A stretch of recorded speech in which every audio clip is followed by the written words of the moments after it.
बिस्मिल्लाहिर्रहमानिर्रहीम। कभी कभार हम तवक्कुल के सिवा कुछ भी नहीं कर सकते। हाँ, तब बहुत खौफ आता है जब तवक्कुल करने के अलावा कोई भी रास्ता हमारे पास नहीं बचता।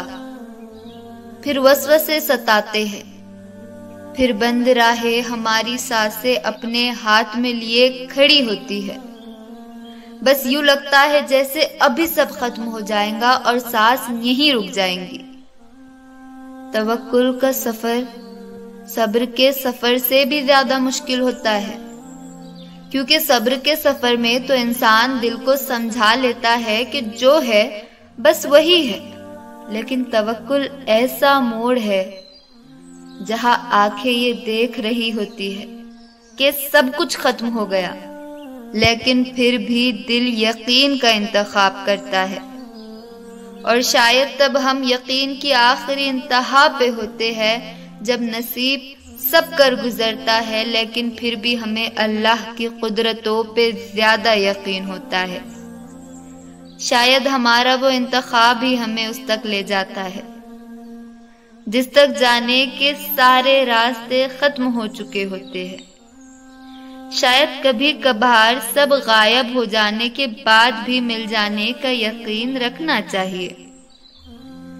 शायद अल्लाह को सांसों की ये डोर सौंप देने से ही हमें नई जिंदगी मिल जाती है।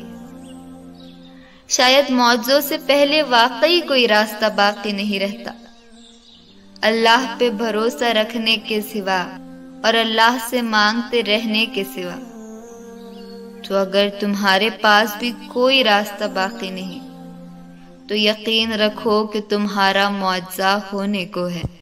अल्लाह पाक ने कुरान में फरमाया है, और तुम मुझे वैसा ही पाओगे जैसा मेरा गुमान करोगे। ये हम सब पढ़ते हैं लेकिन समझते नहीं।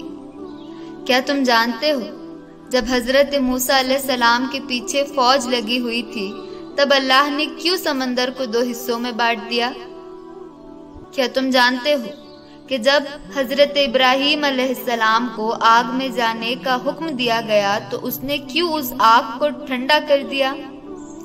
क्या तुम जानते हो कि उसने यूसुफ अलैहिस्सलाम को क्यों कुएं में भी पाला? क्या तुम जानते हो कि उसने हजरत हाजरा को सहरा के दरमियान में जमजम क्यों दिया?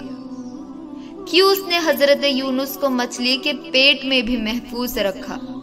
क्यों उसने जकरिया अलैहिस्सलाम को उम्र के आखिरी हिस्से में भी पहली औलाद से नवाजा? उन सब में बस एक ही चीज मुशाबह थी, यकीन। सिर्फ इसलिए कि उनमें से किसी ने भी हिम्मत नहीं हारी। उन्होंने यकीन रखा कि खुदा रास्ता निकालेगा, और देखो खुदा ने रास्ता निकाला।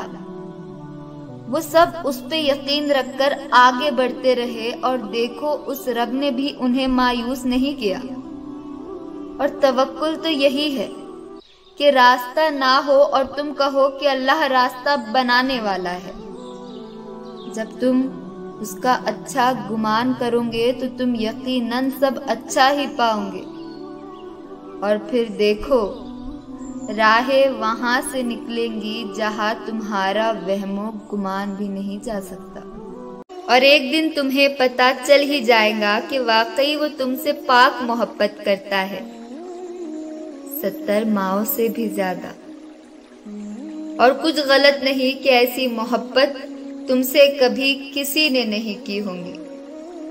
ऐसी मोहब्बत कि तुम्हारे मांगने से पहले ही उस चीज से तुम्हें नवाज दिया जाए। और अगर तुम्हें उससे मोहब्बत हो जाए तो हो सकता है कुछ गलत नहीं कि तुम खुदा से हर बात की शिकायत करना छोड़ दो। शायद तुम हर मोड़ पर खुदा की रजा में राजी होना सीख जाओ, और तुम्हारा दिल इस यकीन से अल्लाह के हर फैसले से राजी होना शुरू हो जाए कि दुआओं की देरी से तुम्हारी दुआएं अधूरी ना छोड़ना पड़े। और हो सकता है तुम उसकी मोहब्बत में इतनी आगे निकल जाओ कि वो तहज्जुद की दस्तक तुम्हारे दरवाजे पर दे दे।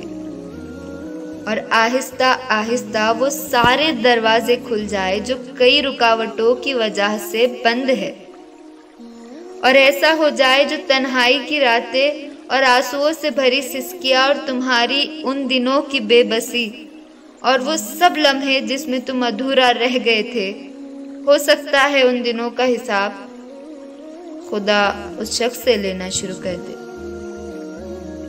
और वो सब काम बआसानी शुरू हो जाए जिसका तुमने कभी गुमान भी ना किया हो, मुआज्जा हो जाए और तुम अल्लाह का शुक्र अदा करके ना थको।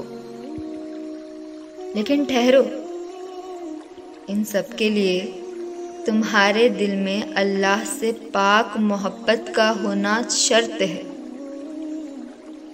इस शर्त को पूरा कर दो, फिर वो मुआवजे करेगा। Do subscribe for more videos like this.